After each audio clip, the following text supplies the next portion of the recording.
in this question, we've got a simplified game of poker where your opponent can either gain a good hand with a probability 0.2 or a bad hand with probability 0.8. When your opponent observes their hand, they're making a decision whether or not to place a large bet or a small bet. And you then can make a decision whether to match or to fold.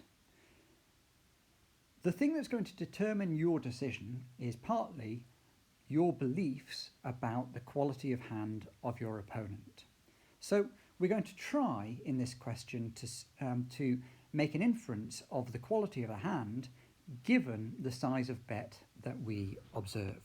So we've got two random variables, the quality of the hand, x, let's call it, and x can either be a good hand that your opponent has got or a bad hand. And we're told in the question that the probability of a good hand is 0.2 and the probability of a bad hand is 0.8. So the probability that x is equal to good is going to be equal to 0.2, and the probability that x is bad is going to be equal to 0.8.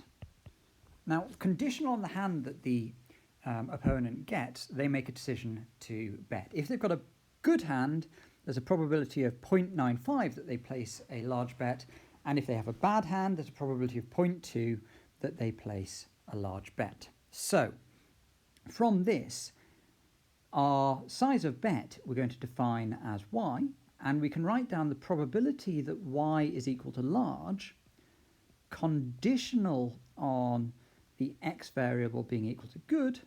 So if an individual has a good hand, there's a probability of 0.95 that they're going to make a large bet, so that's 0.95. And similarly, the probability that y is large, so the bet is large, given that the hand x is bad, is equal to 0.2.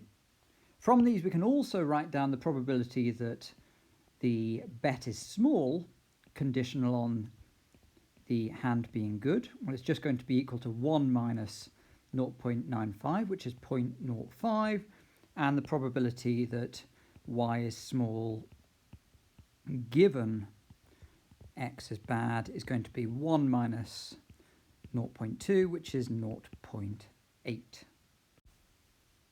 So we've now written down everything that we can infer directly from the question. So we've done our part A of this question. To move into part B, we want to calculate the joint distribution of x and y. And that is, we want to calculate all of the joint probabilities. So for instance, we want to calculate the probability that y is large and the hand is good.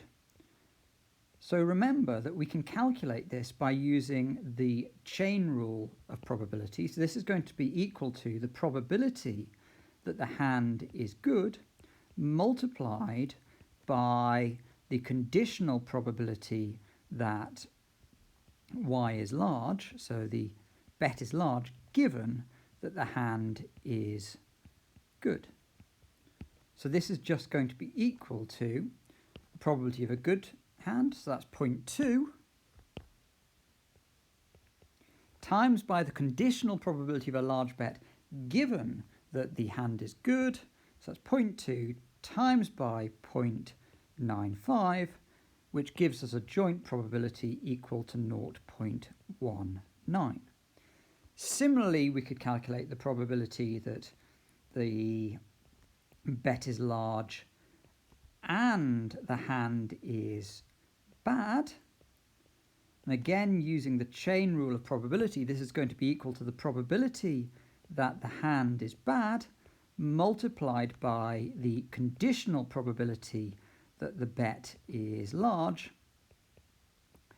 given that the hand is bad. And we know these probabilities. The probability that the hand is bad is 0.8. The probability that the bet is large, given that the hand is bad, is 0.2.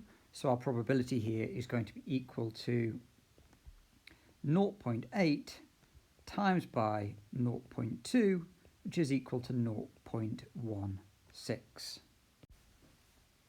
From this, we can calculate two more joint probabilities. We can calculate the probability of the small bet and a good hand. So the probability that y is equal to small and the hand is good, which is just going to be equal to the probability that the hand is good, which is 0.2, times by the conditional probability of a small bet given that the hand is good, which is 0.05. So that's 0.2 times by 0.05, which is equal to 0.01. And similarly, we can calculate the probability of a small bet and the hand being bad, which is equal to the probability of a bad hand, which is equal to 0.8, times by the conditional probability of a small bet given a bad hand, which is 0.8, which gives us a joint probability of 0.64.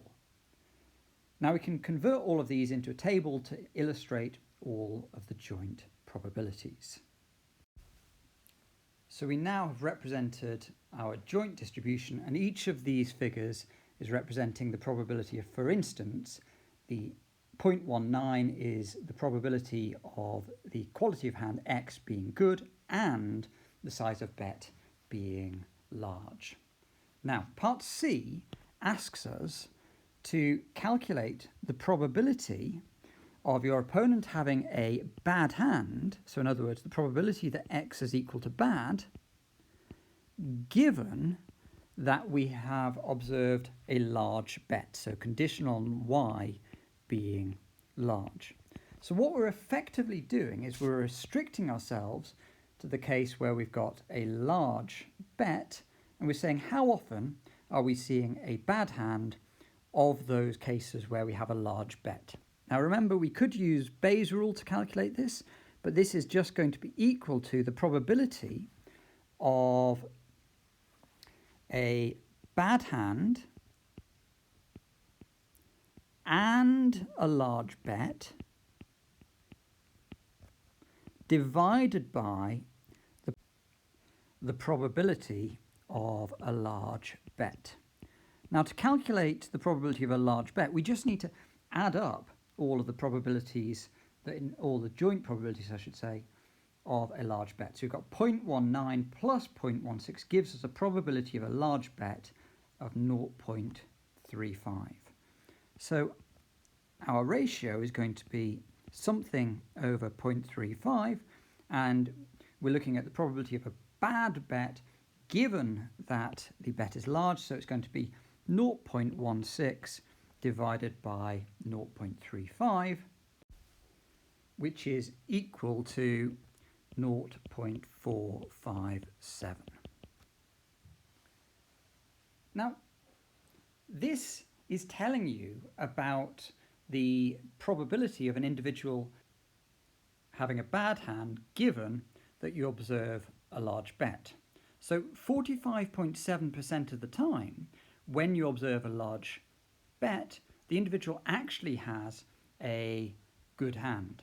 But also, this would tell us that the probability that the hand is good, given that the bet is large, is going to be 1 minus that 0.457, which gives us a probability that the hand is good given the large bet of 0.54286. So we're able to update our beliefs about the probability of them having a good hand conditional on seeing the large bet. Initially, the probability of having a good hand was 0.2. By observing a large bet, we're able to update our beliefs that the individual has a good hand to a probability of 0.54286. This might mean that you're less likely to want to match the bet if you observe a large bet.